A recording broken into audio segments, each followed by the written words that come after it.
I want it. I want it. We'll get there though. Hello friends, my name is Leigh and I create videos about photography as an art and as a lifestyle. Today, I'm fawning over the new Sigma 300 to 600 millimeter f4 DGOS sports lens for full frame E and L mount. I have it here for L mount. I've been using it on the Lumix S1R2. I've used a number of super telephoto setups in my time as a photographer, and especially the more recent ones are all so good. But there is a reason why someone would choose to lug around this big lens over something smaller. We'll get into that reason and more photos and videos captured with this lens in just a moment. First, I want to thank the sponsor of this portion of the video, Skillshare. Skillshare has been on my radar for a long time because I love to learn, and Skillshare is the largest online learning community for creatives. You can choose from thousands of classes on myriad topics and go through them at your own pace. There are classes on photography, which you all might be interested in, like this one on storytelling in photography. So cool. I, however, am working my way through this class about drawing. This is an introductory class because I haven't drawn in any serious way since college, but there are more advanced classes that I can take once I'm more confident in my basic skills. In fact, Skillshare offers learning paths that you can use to go from basic to advanced without having to search out new classes. They're all listed out for you.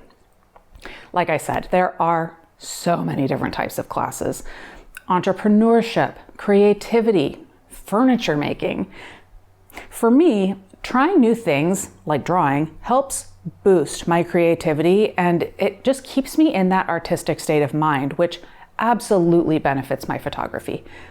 Look, Skillshare is an incredible place to learn, but it is also a playground if, like me, you like to learn and try new things. The first 500 people to use my link in the description will receive a 1-month free trial of Skillshare. Get started today.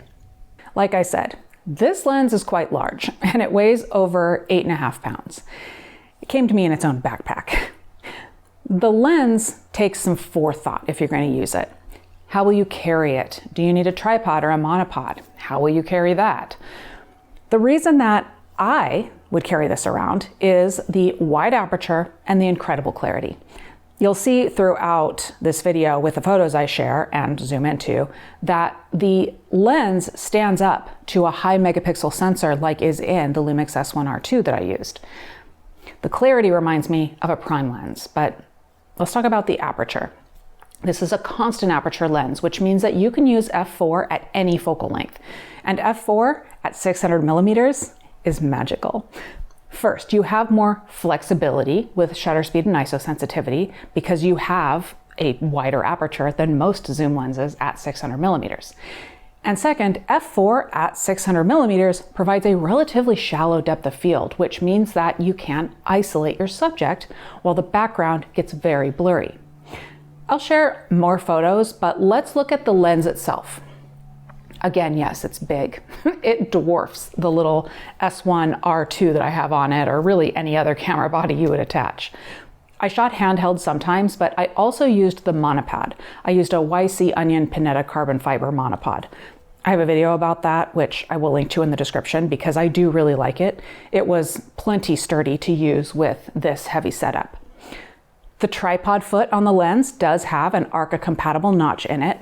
Speaking of the foot, it's large and it has some almost padded rubbery material, which makes it really easy to hold on to when walking from place to place.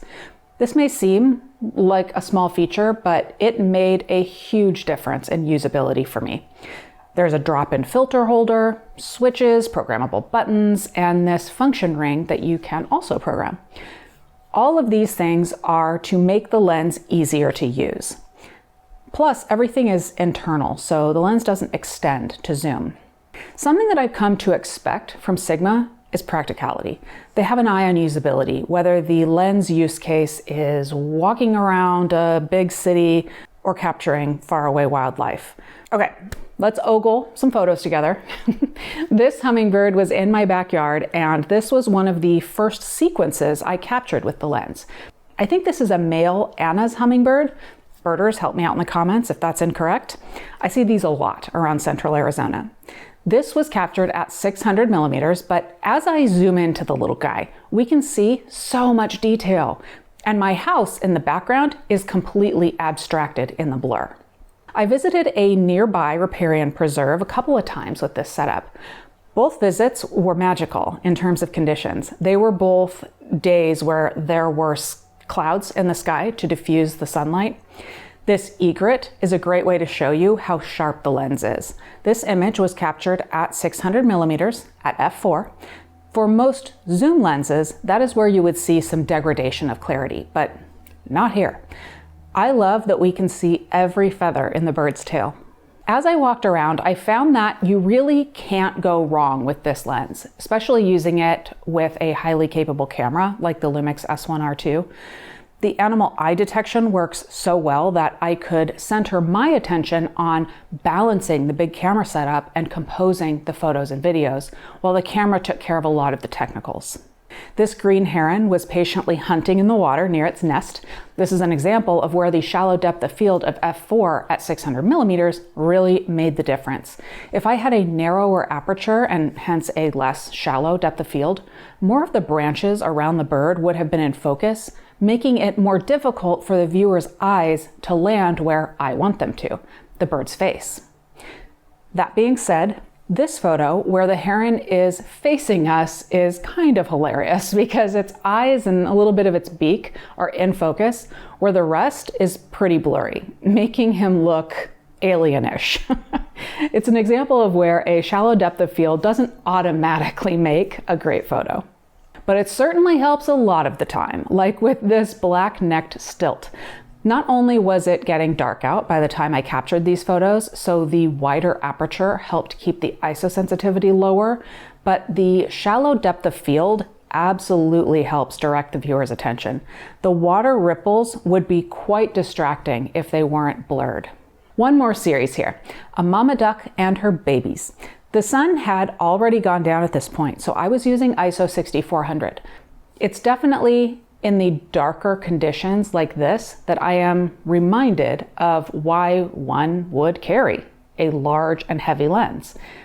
Image quality, low light capability, and a shallow depth of field. So this is a unique lens. I didn't have anything to directly compare it to, but I can say that it is absolutely an amazing lens.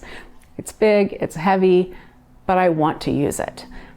I mean, if I were hiking, I would rather take my Sigma 150 to 600 millimeter f5 to 6.3, which I do own in L mount, or maybe even a smaller setup like the OM System OM1 Mark II and their new 100 to 400 millimeter lens. There are so many good options out there. This is one that does stand apart though. You have the flexibility of a zoom lens, but the clarity and aperture of a prime. Plus, I was surprised at the price. Here in the US, it's $6,000. And that's a lot of dollars, but I wouldn't have been surprised to see twice that price. As a side note, the Lumix S1R2 performed beautifully. I will add a link in the description to my initial video about that camera body.